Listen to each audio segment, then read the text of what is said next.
Un accord abouti entre Israël et le Hamas. 33 otages israéliens devraient être libérés contre 1 millier de Palestiniens. Nous suivons les réactions en direct, les scènes de joie de part et d'autre. Un mot peut-être d'abord, Gallagher Fenwick, sur l'état des informations que nous avons pour l'instant. Bien, la diplomatie qatarienne vient de s'exprimer depuis Doha, ce qui officialise donc cet accord entre les parties prenantes, à savoir le Hamas palestinien d'un côté et les autorités israéliennes de l'autre, sous médiation évidemment qatarienne, égyptienne, avec des délégations de très haut rang, des représentants, c'est très intéressant, de l'administration Biden et de l'administration Trump surtout. C'est vraiment l'homme du moment. Donald Trump va certainement en parler. Et puis un représentant du gouvernement israélien, représentant également de l'armée israélienne et différentes agences, donc un bouillonnement diplomatique à Doha très intense, qui vient officialiser donc un cessez-le-feu qui entrera en vigueur. C'est important et c'est sur le bandeau dimanche, pas avant. Alors on va voir les scènes de joie en Israël, les scènes de joie côté palestinien, mais aussi dans quelques instants seulement, Joe Biden devrait s'exprimer. Nous le suivrons ici en direct. Gwendoline de Bono, qu'est-ce qu'on sait sur les catégories, le sort des otages israéliens d'abord de leur côté libérés? Alors, ce qu'on sait, c'est qu'il va y avoir une première phase, en tout cas dans cet accord, où il y aura 33 personnes libérées. Le Hamas doit dire qui est vivant, qui est mort dans ces 33 personnes. Ce qu'on sait de leur identité, c'est qu'il s'agira d'abord des femmes israéliennes qui sont otages, des enfants, des hommes de plus de 55 ans et des malades. Ça, c'est pour la première phase qui va durer normalement 16 jours. Pendant cette phase-là, on sait également que l'armée israélienne va commencer progressivement à se retirer des zones peuplées de Gaza. Et ce que l'on sait également, c'est que les habitants de Gaza vont pouvoir retourner notamment dans le nord de la bande de Gaza. Elisabeth Shepard-Selam, il y a évidemment un soulagement très fort. On sait le calvaire que vivent les familles des otages. Et il faut rappeler qu'il y a au moins 2 franco-israéliens, c'est l'État qui sont directement concernés. Il y a 2 Français, 7 Américains, si je ne me trompe pas, et bien sûr les 2 bébés, les 2 enfants Bibas, dont on ne sait pas, et c'est tout le soulagement. Alors écoutez Joe Biden qui parle. Voilà, Joe Biden qui apparaît, qui prend la parole. Good afternoon. Bonjour, bon après-midi. C'est une très belle après-midi. Car enfin, je peux vous annoncer un cessez-le-feu et un accord sur les otages entre Israël et le Hamas. Ces 15 mois de conflit ont commencé par un brutal massacre du Hezbollah le 7 octobre et toute la terreur que les otages, leurs familles ont vécue, ainsi que la population israélienne. Plus de 15 mois de souffrance de personnes innocentes à Gaza les tirs vont enfin s'arrêter et les otages vont pouvoir rentrer chez eux et dans leurs familles. Pour cet accord, nous avons parlé des détails en mai et les pays du monde entier étaient d'accord et le Conseil de sécurité des Nations Unies était tout à fait d'accord. Cet accord prévoit 3 phases. La première phase va durer 6 semaines avec un cessez-le-feu complet, un retrait des forces israéliennes de toutes les zones peuplées de Gaza et la libération d'un certain nombre d'otages détenus par le Hamas, y compris des femmes et des personnes âgées et des personnes blessées. Et je suis fier de dire que les Américains feront partie de cette libération des otages dans la phase 1. Et la vice-présidente et moi-même, nous attendons avec impatience de les accueillir chez nous. Et en échange, il y aura des centaines de prisonniers palestiniens qui seront libérés. Pendant la première phase, des Palestiniens pourront également rentrer sur leur terre, dans toutes les régions de Gaza. Et l'aide humanitaire vers Gaza va pouvoir se démarrer et les gens pourront avoir accès à ces fournitures vitales. Au cours des 6 prochaines semaines, Israël va négocier des accords, des arrangements pour la phase 2, à savoir mettre un terme final permanent à la guerre. Et je répète, un terme final à la guerre. Nous allons négocier le passage de la phase 1 à la phase 2, mais le plan prévoit que si les négociations devaient prendre plus de 6 semaines, le cessez-le-feu se poursuivra aussi longtemps que les négociations se poursuivent. Et j'ai parlé avec l'émir du Koweït et le président égyptien, et nous sommes engagés à nous assurer que les négociations vont se poursuivre poursuivre aussi longtemps qu'il le faudra. Et ensuite, lorsque la phase 2 va démarrer, il y aura un échange et la libération des otages restants, y compris les soldats, les hommes et tous les Israéliens qui restent à Gaza. Et ce cessez-le-feu temporaire deviendra permanent. Et enfin, la phase 3, tout otage qui aurait pu être tué seront rendus à leur famille. Et un plan de reconstruction va pouvoir démarrer pour Gaza. Et ceci, c'est le cessez-le-feu, c'est l'accord de cessez-le-feu que j'avais proposé au printemps dernier. Aujourd'hui, le Hamas et Israël sont d'accord avec cet accord de cessez-le-feu et de mettre un terme à la guerre. Pour ceux d'entre vous qui ont suivi les négociations peuvent en attester. La route n'a pas été facile. J'ai travaillé pendant des décennies dans les négociations avec l'étranger. C'est une des négociations les plus dures que j'ai connues, et ceci en raison de la pression d'Israël sur Hamas avec le soutien des États-Unis. Le Sinoir, le leader de Hamas, avait été tué. Le Hamas, soutenu fortement par l'Iran, ont attaqué Israël, et ces attaques ont échoué après que mon organisation ait organisé la coalition pour les arrêter. Et après que j'ai demandé à des avions et des bateaux américains d'aller dans la région, et nous avons donc mis en place une réponse calibrée, détruisant les défenses aériennes de l'Iran. Mais c'est un cycle de guerre, et les États-Unis ont organisé une coalition d'une vingtaine de pays pour faire face aux attaques des Houthis, y compris des attaques de missiles sur Israël. Et ensuite, le Hezbollah, qui soutiennent fortement le Hamas, ont été considérablement affaiblis. Et avec notre soutien, Israël a négocié un cessez-le-feu avec eux, et ensuite le Liban et son président nouvellement élu, qui ne soutient pas le Hezbollah, peuvent commencer également un nouveau chapitre dans la vie des Libanais.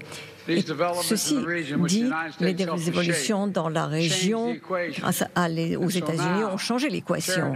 Et maintenant, ceux qui ont protégé et soutenu le Hamas sont les plus faibles. L'Iran est affaibli. L'Iran est plus faible qu'il ne l'a jamais été depuis des décennies.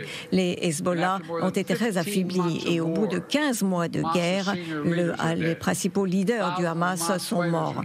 Des milliers de combattants sont morts pour le Hamas. Et leurs formations militaires ont été détruites, et avec aucun point de retour. Et le Hamas a finalement accepté de libérer des otages.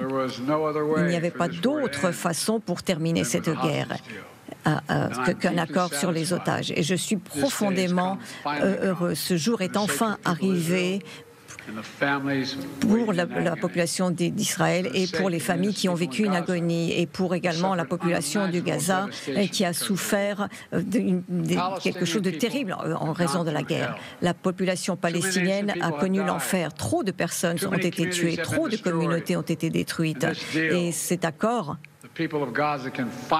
avec cet accord, la population de Gaza peut enfin se reconstruire et regarder l'avenir sans le Hamas au pouvoir.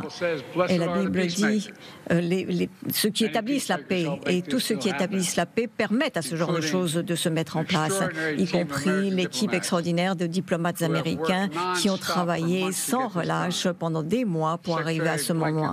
Le secrétaire Blinken a été à la tête de cet effort. Le secrétaire Jake Sullivan, Bill Burns, John Fugger, Prep McCurd et d'autres, et le vice-président a travaillé, la vice-présidente a travaillé sans relâche pour arriver à cet accord. Et je note également que cet accord a été négocié dans le cadre de mon administration, mais une bonne partie de cela sera traité par la prochaine administration. Ces derniers jours, nous avons travaillé comme une seule équipe. C'était un moment vraiment de tourmente au Moyen-Orient, mais alors que je me prépare à quitter mon poste, nos amis sont solides, nos ennemis sont faibles, affaiblis, et il y a réellement une opportunité pour un nouvel avenir. Au Liban, il y a une opportunité de regarder vers l'avenir, libérer enfin du Hezbollah. En Syrie, un avenir sans la tyrannie de Assad. Et pour la population palestinienne, un chemin incroyable qui leur permettra d'avoir leur propre État pour la région, un avenir de normalisation coopération, d'intégration et pour Israël et tous les voisins arabes, y compris l'Arabie saoudite. Le G20 en septembre 23 à Delhi a rassemblé des pays dans le cadre d'un cartel économique de l'Inde au Moyen-Orient à l'Europe, et ceci peut maintenant devenir une réalité. Le risque est là, y compris ISIS et l'Iran, et même si l'État est affaibli, mais nous remettons cela entre l'équipe qui va suivre pour permettre un meilleur avenir pour le Moyen-Orient, et j'espère qu'ils sauront aller dans ce sens. Pendant des années, l'ancien sénateur George Mitchell, qui a tant fait pour forger la paix en Irlande du Nord, a dit il y a quelques années concernant la diplomatie, c'est 700 jours d'échecs et une journée de succès. 700 journées d'échecs et une journée de succès. Nous avons eu beaucoup de journées difficiles depuis que cette terrible guerre du Hamas a commencé.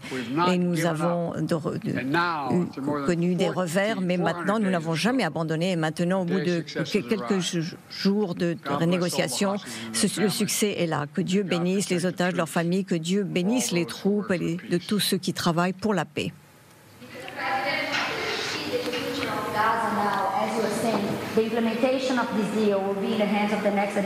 La mise en œuvre de cet accord sera entre les mains de la prochaine administration. Comment est-ce que vous voyez cet avenir? Et quel est le crédit que vous accordez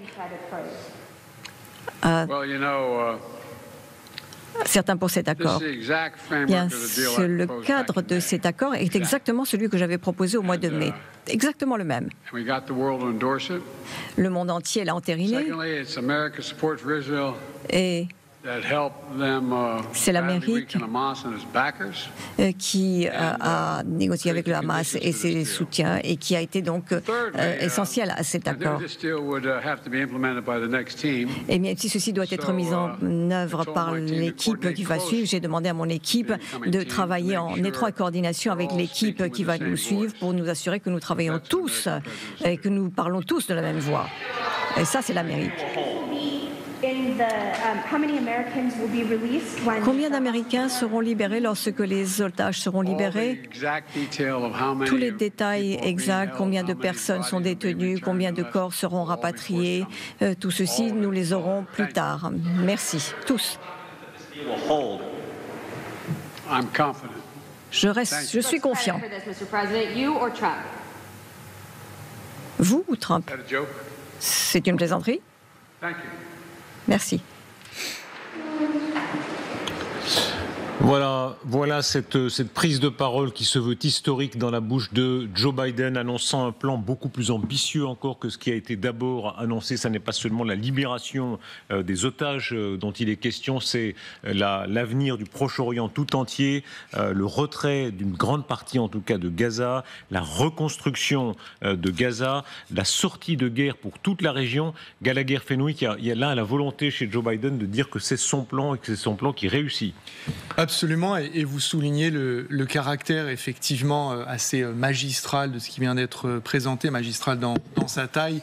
Il faut souligner, et on le sent malgré la fierté avec laquelle c'est annoncé par le sortant, l'extrême fragilité de cet édifice qu'il annonce, puisqu'il faut rappeler que c'est un accord qui est phasé et que durant chaque phase, il y a des détails qui ont fait l'objet de négociations minutieuses, méticuleuses et acharnées. Et tout cela peut effectivement capoter. Maintenant, Joe Biden veut effectivement que ce discours, qui est probablement, Elisabeth, lorsque le président sortant parlait, me le disait, probablement le dernier grand qu'il livrera durant son mandat, essaye de ravir toute la lumière de ce moment.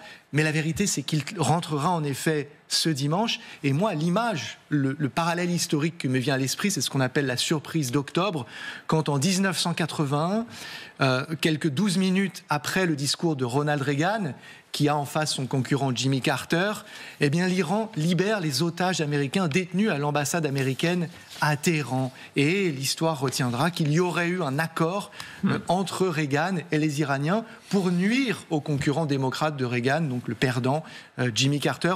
On a vraiment le sentiment de cette grande tension entre deux administrations, celle de Joe Biden et l'entrante, celle de Donald Trump, qui célèbre ce moment lui aussi comme étant le sien. la puissance en arrière-fond de Donald Trump. En réalité, vous disiez, Elisabeth Shepard-Selam, c'est le plan Trump en partie, ou en tout cas c'est comme ça évidemment qu'il va être présenté par le président arrivant. Et d'ailleurs sur Twitter, c'est lui qui a claironné, nous avons un accord pour les otages au Proche-Orient, ils seront libérés sous peu. Merci, dit Donald Trump. Très clairement, il le vend comme ça, et en quelque sorte, et ce qu'on disait avec Gallagher, moi je comprends.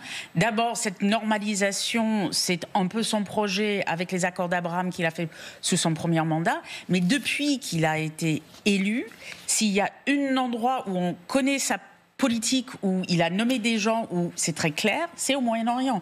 Il n'a pas tergiversé. On parle beaucoup d'ici de sa imprévisibilité. La seule chose qu'il a en gros dit, c'est que ça sera l'enfer sur Terre au Moyen-Orient s'il ne libère pas les otages avant lundi. Il a eu ce qu'il voulait, et très clairement, sa force, et là pour sa clarté, on peut peut-être travailler en sa faveur. On continue dans cette émission spéciale. Les réactions côté palestinien, côté israélien d'abord. Nicolas Rouget, vous êtes à Haïfa. Quelles sont les premières réactions ce soir en Israël ? Alors, il y a un grand soulagement évidemment dans la population israélienne. Évidemment, c'est en édition spéciale partout. C'est ce dont tout le monde parle. Évidemment, ce sont les otages qui sont au cœur des préoccupations. D'un certain côté, ces otages reviennent au cœur des préoccupations. On avait vu ces derniers mois qu'ils avaient un petit peu disparu petit à petit. Les gens s'étaient habitués d'un certain côté au conflit. Maintenant, on voit c'est vraiment ce retour des otages qui compte pour tout le monde. C'est ce qui fait évidemment l'accord total de la population israélienne, avec énormément de questions par rapport à ce qui s'est passé au niveau politique au sein du gouvernement. Il y a énormément de critiques, en particulier d'Itamar Ben-Gvir, le ministre d'extrême droite israélien, qui a dit hier que c'était grâce à lui que les accords avaient capoté ces derniers mois. Évidemment, beaucoup de questions à poser à Benjamin Netanyahou sur les jours qui viennent, mais vraiment, ce qui ressort, c'est ce grand soulagement et cette demande du gouvernement d'aller plus loin, d'aller vers cette deuxième phase, de ramener tous les otages maintenant, de finir la guerre d'un certain côté, de mettre un point final pour que la société israélienne puisse passer à autre chose. Gwendoline de Bono, vous en avez été témoin vous-même, là, le calvaire vécu par ces familles, évidemment l'immense espoir qu'elles ont, même si, il faut le rappeler, un certain nombre des otages certainement sont décédés.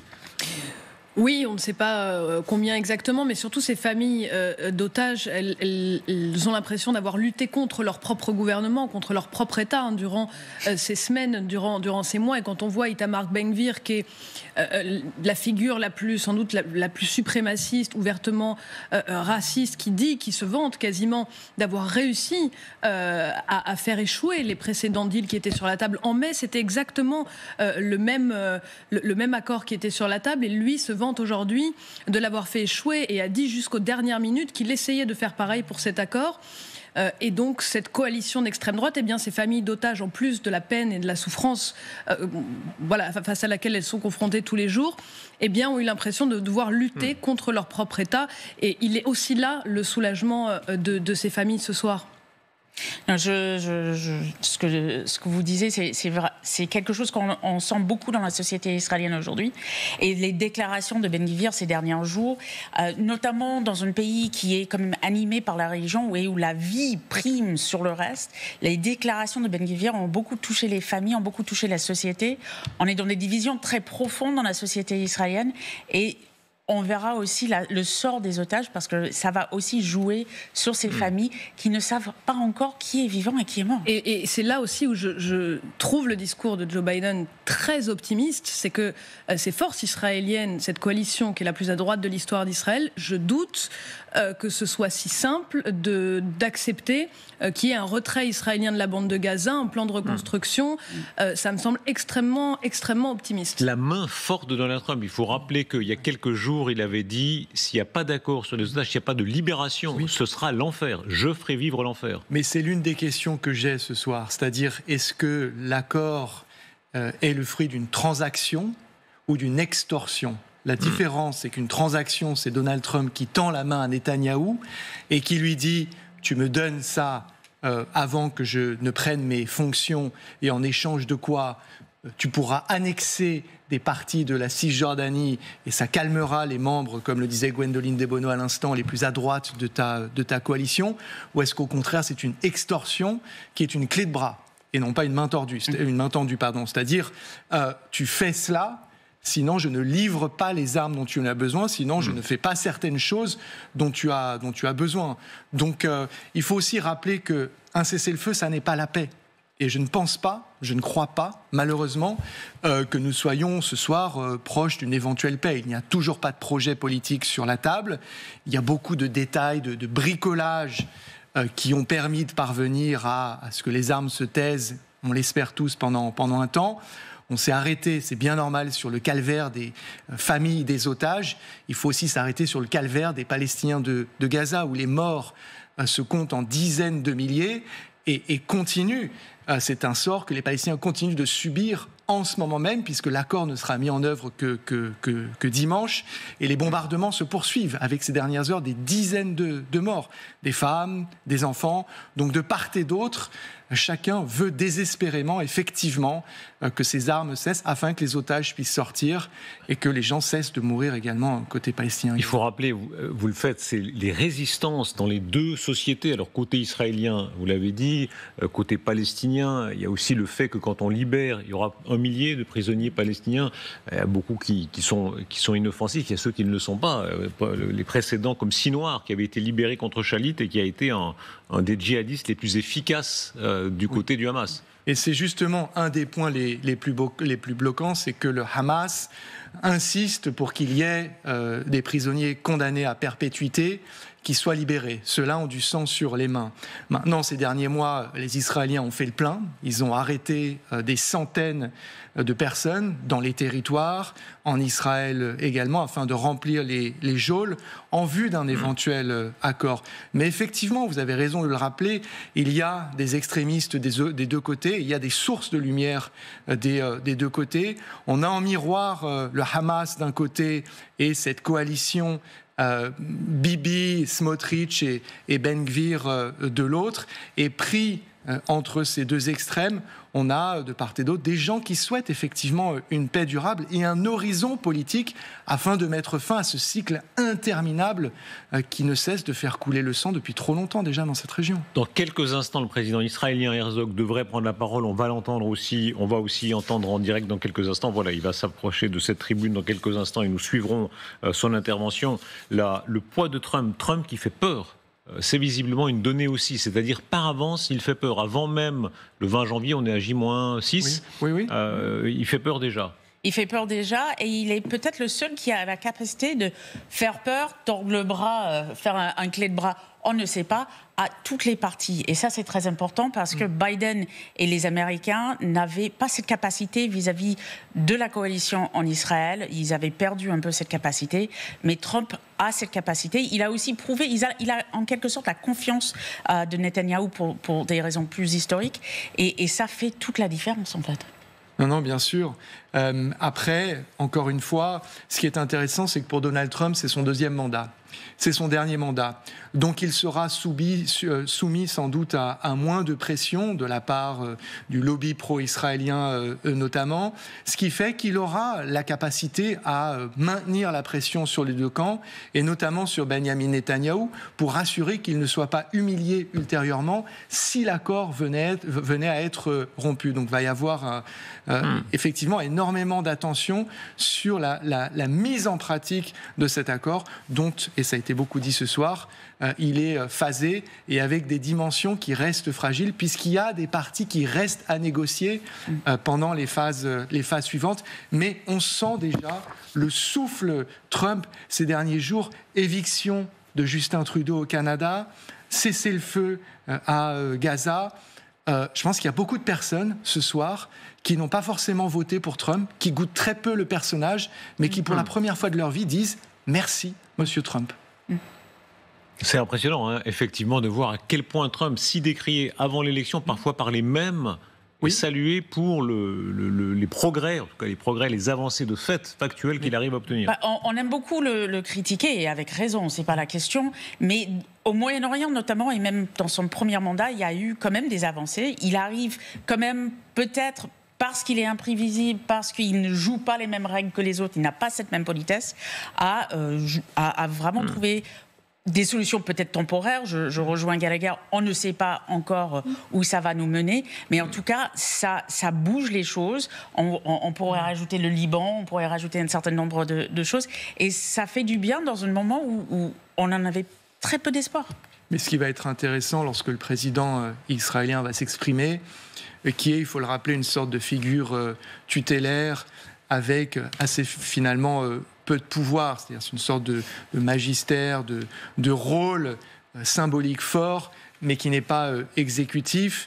L'immense défi qui attend l'État hébreu, qui n'a jamais été aussi fort militairement, mais aussi faible diplomatiquement. Israël n'a jamais été aussi seule, alors qu'elle n'a, ironiquement, jamais été aussi forte. C'est-à-dire que rappelez-vous que le projet de Benjamin Netanyahou, celui de l'élimination du chef du Hezbollah, Hassan Nasrallah, porte le nom Nouvel Ordre. Et ce Nouvel Ordre, on le voit se dessiner avec la décapitation du Hezbollah libanais, le changement de pouvoir à Damas en Syrie, l'immense affaiblissement du pouvoir iranien à Téhéran et un Hamas pareillement, qui est on ne peut plus faible ce soir. Pour celles et ceux qui nous rejoignent, nous suivons ces événements que le président Biden présente comme historiques à quelques jours de la fin de son mandat, un accord de cessez-le-feu total, entier et total entre Israël et le Hamas sous la houlette des États-Unis d'Amérique, avec beaucoup de précisions qui sont arrivées ces dernières minutes. Vous nous avez rejoint, Grégory Phillips, notamment le fait que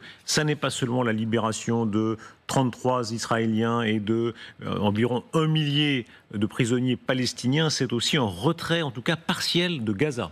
Oui, même si Benjamin Netanyahou, qui doit s'exprimer dans les prochaines minutes, a quand même dit dans un communiqué qu'il restait encore des contours de cet accord à définir. Et je pense que les principales difficultés sont aussi là-dessus, sur les modalités de ce retrait. Vous savez que les Israéliens, il y a deux zones en fait. Il y a ce couloir de Philadelphie qui, pour la sécurité des Israéliens, est très important.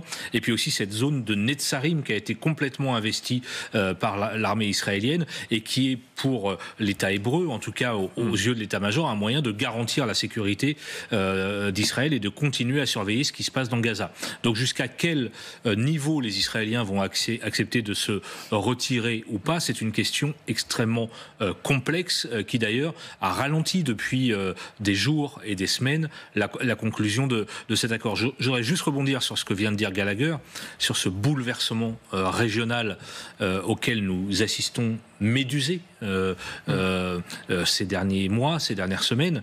Tout a débuté le 7 octobre. Enfin, qui aurait imaginé la veille du 7 octobre qu'on serait aujourd'hui dans ce Proche-Orient où les cartes sont totalement rebattu, avec en plus un locataire de la Maison-Blanche qui change dans 5 jours. Et on l'a entendu dans la bouche de Joe Biden il y a quelques minutes, c'est tout le Proche-Orient que les Américains espèrent remodeler. Il a parlé du Liban, il a parlé du Hezbollah, il a parlé de l'Iran. Dans l'esprit des Américains et évidemment de Trump au premier chef, il ne s'agit pas simplement, pas uniquement, et Dieu sait si c'est déjà une question si importante de Gaza et d'Israël, c'est tout le Proche-Orient.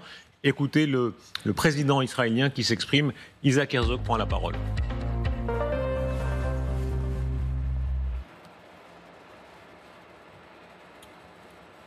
Voilà, on a un début d'intervention. Le son. Le voilà. אחיותינו ואחינו מוחזקים ומעונים בידי מחבלים מרצחים ארורים. לאחר שמדינת ישראל לא מילאה את חובתה ואת הברית הכי בסיסית בין המדינה לאזרחיה, כשלא הגנה ולא מנעה את חטיפתם. כעת יש לנו חובה לעשות צעד לקראת תיקון. אני מחזק את ידי ראש הממשלה וצוות המשא ומתן במאמצים להביא עסקה, וקורא לחברי הקבינט וממשלת ישראל לקבל ולאשר את העסקה כשזו תובא בפניהם, ולהשיב את בנותינו ובנינו הביתה. כנשיא מדינת ישראל, אני אומר בצורה הברורה ביותר, זה מהלך נכון, זה מהלך חשוב, זה מהלך הכרחי. אין חובה מוסרית ואנושית, יהודית וישראלית יותר גדולה מלהחזיר אלינו את אחיותינו ואחינו, מי לשיקום לביתו, pour certains, pour se remettre chez eux à la maison, et d'autres pour être enterrés ici en Israël. J'ai regardé la photo d'Abigail, la fille qui a 4 ans, qui était orpheline de son père, et j'ai regardé comment un pays entier a retenu son souffle quand il a vu la petite Abigail rentrer à la maison. Une âme en Israël qui a été sauvée, un univers qui a été sauvé. Un peuple entier l'a soutenu, et tous les autres otages qui sont revenus. Cette heure magnifique et pénible, un peuple entier a pleuré, s'est mis en communion avec tout cela. Nous sommes tous en attente du retour de nos frères et de nos sœurs, de tous nos frères et de toutes nos sœurs, tous. Il n'y a pas d'illusion. Cet accord, quand il va être signé, apportera aussi des moments très difficiles et qui vont vraiment nous troubler, nous perturber, et des grands défis. Ce n'est pas une situation simple. On est probablement face à un des plus grands défis. Et j'écoute et je suis attentif à toutes les craintes de tous, avec les dangers que cet accord nous apporte. Et surtout après les traumatismes des accords précédents et du 7 octobre. Nous devrons utiliser tous les outils sécuritaires à notre disposition et défendre tous nos droits afin de défendre tous les citoyens d'Israël. Je crois en mon plus profond intérieur que c'est un moment de vérité et nous devons faire confiance en notre propre peuple et en notre capacité à dépasser tous les défis qui seront face à nous dans l'avenir. Nous sommes beaucoup plus forts que ce que nous imaginons. Cette décision devra être claire. On les aide, on les sauve, on les libère, on les ramène à la maison très rapidement, jusqu'au dernier parmi eux. Nos soldats se battent de façon héroïque depuis plus d'1 an. Certains combattent avec les images des otages dans leur propre uniforme. D'autres sont tombés pour cette mission si importante. Ce sont des défis. Nous avons créé cette situation à présent et nous devons la mettre en état. Nous avons une plaie ouverte qui ne sera jamais guérie tant que nos frères et nos sœurs ne seront pas revenus dans le paysage de leur pays. Parce que chaque jour, chaque heure, nous le voulons et nous l'appelons. Nous le désirons. Nous prions pour leur libération, pour leur retour à la maison. Et je crois en mon cœur profondément que cela fera de nous un peuple plus fort encore, meilleur, uni, plus uni encore. Je n'ai aucun doute que leur retour des otages contribuera à notre propre résilience et à notre confiance en l'État et que nous puissions nous regarder dans le miroir et voir que nous avons continué avec nos propres valeurs qui sont l'union et que tous ceux qui les sauvent, une seule âme à sauver un peuple en entier. Pour les familles des otages, ce sont des heures qui sont un enfer pour eux. Soyez sensibles tous, je vous appelle, soyez sensibles envers toutes les familles des otages, parmi celles qui ont la tristesse de ne pas voir leurs propres proches revenir.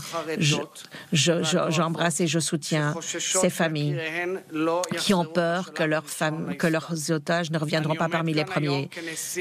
Je suis ici le président d'Israël et je m'engage que nous continuerons de toutes nos forces jusqu'à ce que toutes les étapes de cet accord soient mis en œuvre et que le dernier des otages revienne. Et nous ne nous reposerons pas jusqu'à ce que tous les fils et les filles reviennent dans nos frontières. Et je remercie à tous ceux qui ont travaillé à cela, le Premier ministre et tous les représentants des équipes de négociation, l'Égypte, le Qatar, les Américains, tous, et tous ceux qui aident au retour le retour des otages. Et un remerciement particulier au président Biden pour tous ses efforts et pour le président élu, Trump pour tous leurs efforts. Et le souci de la libération des otages est un souci qui est au centre des soucis du président Trump. Et je le remercie pour son soutien et pour son œuvre.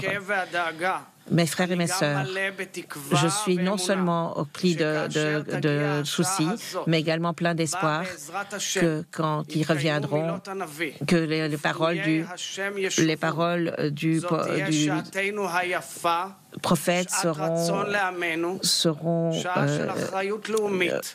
exécutés en disant que nous serons tous là au moment où nous pourrons guérir et reconstruire ensemble la maison israélienne qui est commune à nous tous. Intervention du président israélien Herzog, il faut dire un mot, n'est-ce pas, Gwendoline de Bono, de son rôle. Il rend visite aux otages. Il n'a pas le rôle aussi exécutif que Benjamin Netanyahou, mais dans toute cette crise, il joue un rôle central auprès des familles, des victimes et des otages.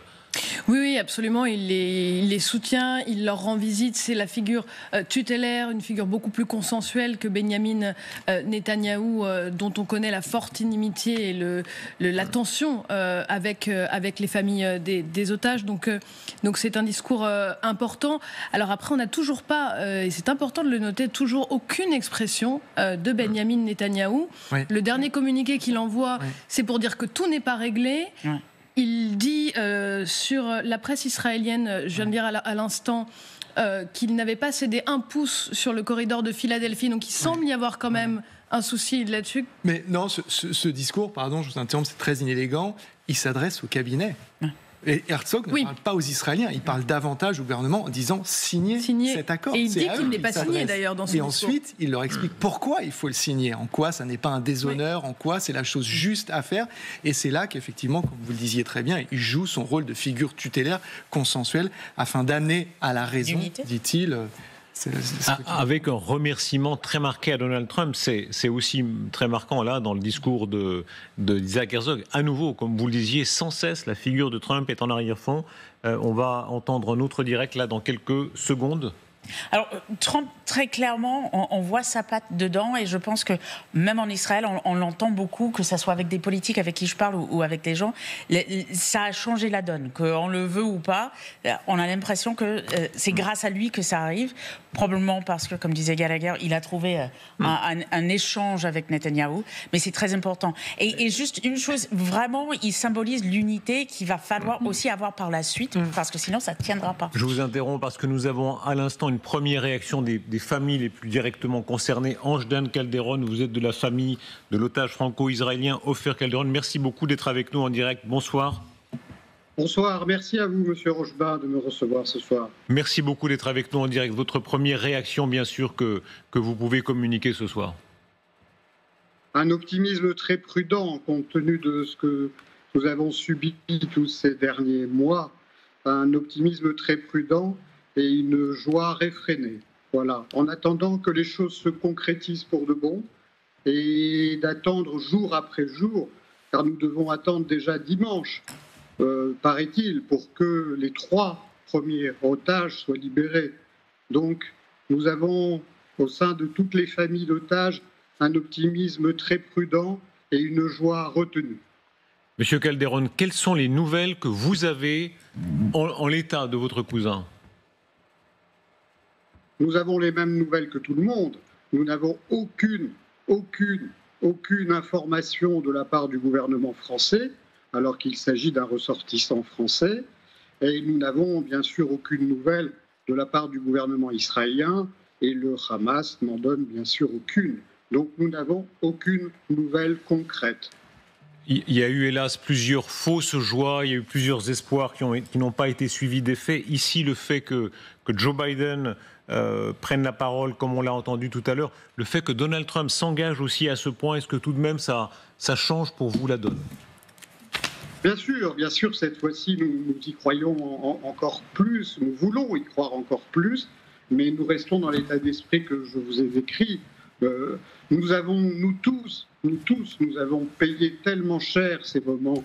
Bien sûr, le 7 octobre, toute ma famille, je veux ici citer le nom de ma cousine, Carmela Dan, qui a été retrouvée brûlée dans son abri avec sa petite fille, Noya, de 8 ans, dans les bras, brûlée également.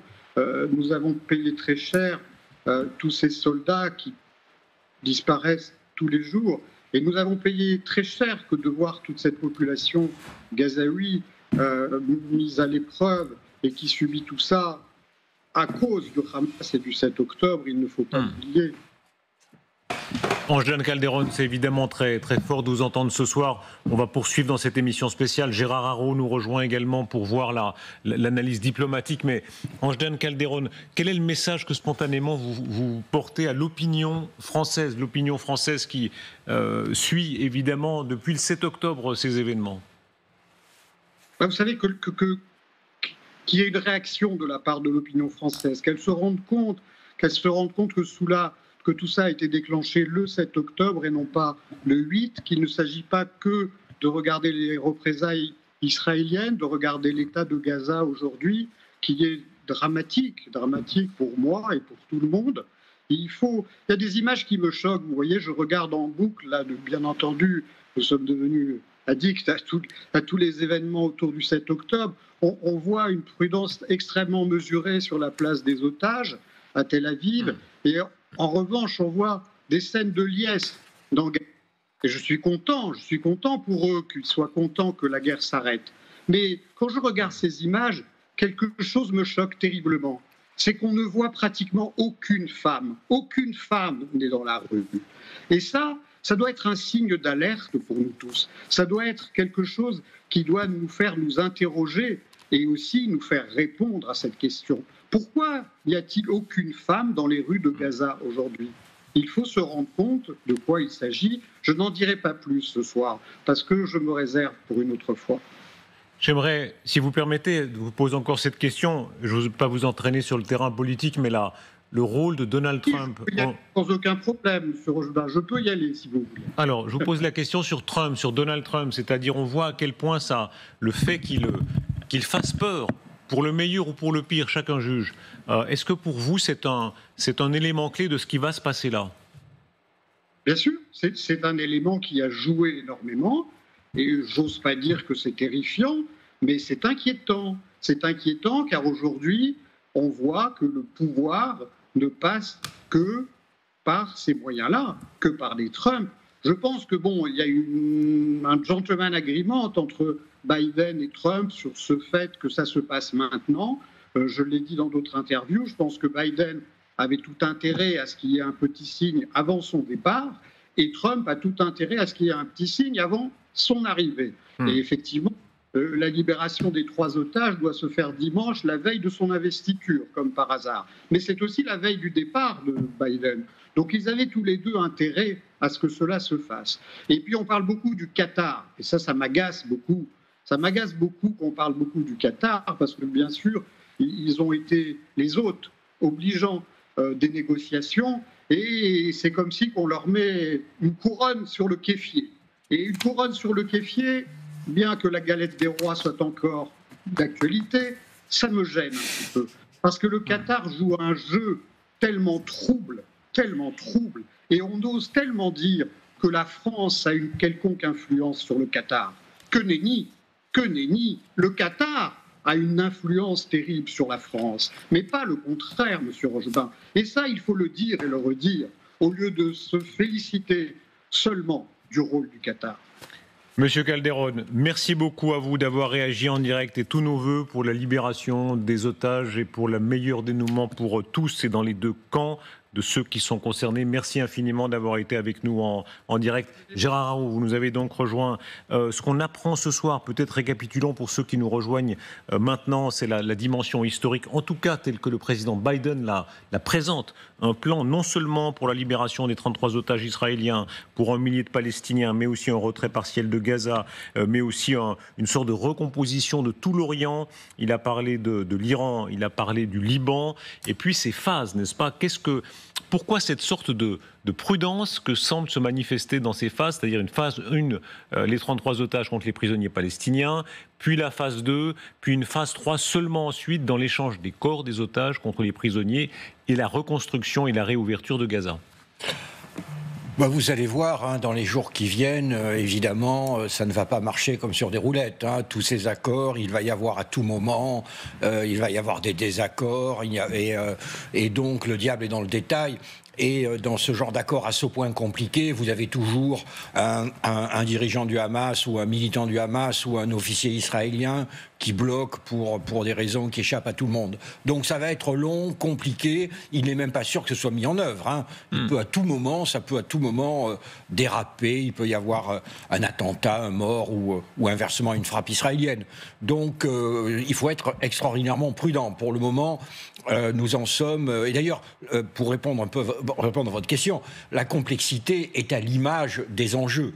C'est-à-dire, évidemment, personne ne fait confiance à personne. Et donc, c'est un pas, chacun fait « je te donne ça, tu me donnes ça ». Et ainsi, on a une sorte de feuille de route qui permet petit à petit, non pas de construire la confiance, mais au moins de dissiper une partie de la méfiance. Ça permet à chacun de se rendre compte si l'autre est vraiment sérieux. La puissance américaine dans tout ce que dit Joe Biden, mais aussi dans ce que dit à sa façon Donald Trump, c'est l'aide humanitaire, les moyens de toutes sortes, économiques, militaires. On voit à quel point la puissance de parrainage de cet accord des Américains compte. Ah oui, alors moi ce qui me frapperait, je suis vraiment désolé, c'est au contraire, ça fait 1 an que l'administration Biden ne réussit rien, mais rien, parce qu'on a vu le pauvre Blinken qui est allé 12 fois au Moyen-Orient et qui n'a absolument rien obtenu. Vous aviez quand même des Américains qui suppliaient les Israéliens de laisser passer de l'aide humanitaire, les Israéliens leur faisaient un bras d'honneur et les Américains grognaient puis continuaient à envoyer des bombes, arrive le patron, arrive le boss, il y a un accord. Et alors, arrive Trump. Arrive Trump, évidemment. Alors je vois très bien Joe Biden qui essaye de récupérer l'affaire en disant voilà, je suis encore le président. Mais je ne sais pas si vous avez remarqué, mais depuis l'élection de Donald Trump, on a l'impression que Donald Trump est président. Joe Biden là-dedans. Attendez, vous êtes en train de nous dire, vous faites partie de ceux qui sont très critiques sur Donald Trump, mais vous êtes en train de dire à votre façon aussi, bravo Donald Trump. Bravo Donald Trump, il sait comment traiter. Au fond, l'avantage de Donald Trump, c'est qu'il sait comment traiter les gens comme Benjamin Netanyahou. On les traite qu'en leur tordant le bras. Voilà, c'est pendant que il faut bien voir, voilà le résultat. Joe Biden a totalement été incapable d'exercer la moindre pression sur un pays auquel il a versé 20 milliards de dollars. 20 milliards de dollars. Et je rappelle que le budget de la défense d'Israël, c'est 9 milliards. Donc c'est 2 années de budget de la défense. Il n'a rien obtenu d'Israël. Voilà, Trump arrive. Et Trump fait peur aux autres aussi. Il fait peur aussi au Hamas, plus sans doute que Joe Biden. Il fait peur aux Iraniens, plus sans doute que Joe Biden. Ça compte aussi. Totalement, ça compte aussi. Il y a vraiment... dire faire peur, il y a aussi je dirais, l'imprévisibilité. Le type est imprévisible. Mais aussi l'autre leçon, c'est que tout le monde disait, et notamment moi, disait, il n'y a pas de président plus pro-israélien que Donald Trump. C'est vraiment, au cours de son premier mandat, il a été vraiment le plus pro-israélien des présidents américains, ce qui n'est pas peu dire. Eh bien, vous voyez qu'avec Donald Trump, les alliances, les amitiés, les engagements ne le lient pas. Il décide ce qu'il veut, au moment où il le veut, et il a décidé que son intérêt, ou l'intérêt des États-Unis, c'était de mettre un terme à cette affaire avant même qu'il arrive. Eh bien, contrairement à Joe Biden, qui est quelqu'un de poli, d'honnête, etc., il a envoyé son représentant spécial, Witkoff, qui a dû dire très clairement à Bibi, Bibi, tu as intérêt à régler ça très rapidement. Nous sommes en direct avec vous, David Benaïm, en Israël. Est-ce que l'espoir que la guerre se termine, puisqu'on parle bien de ça dans la bouche tout à l'heure de Joe Biden, c'est pas seulement l'accord sur les otages, c'est un accord plus général que la guerre se termine. Est-ce qu'il est entretenu en Israël ? Bonsoir Darius. Ici, on n'entend pas du tout le mot paix ou le mot fin de guerre. On entend le mot trêve ou cessez-le-feu. Et un cessez-le-feu fragile, précaire.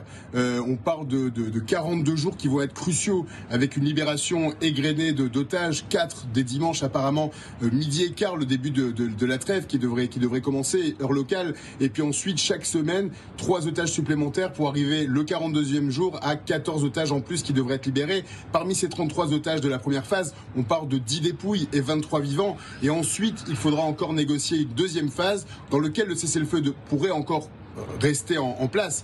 Il faut savoir que Benjamin Netanyahou l'a dit clairement hier aux familles des otages à Jérusalem, familles des otages qui étaient plutôt contre cet accord, pour leur dire: à partir du moment où Donald Trump sera au pouvoir, on aura les mains encore plus libres pour agir de manière encore plus féroce sur la bande de Gaza. Donc c'est pas du tout une annonce de paix, c'est pas du tout une signature entre deux camps pour faire la paix, mais c'est bien d'une trêve et d'un cessez-le-feu dont on parle. Gallagher. Mais ça rejoint ce que je disais, ne pas confondre cessez-le-feu et paix.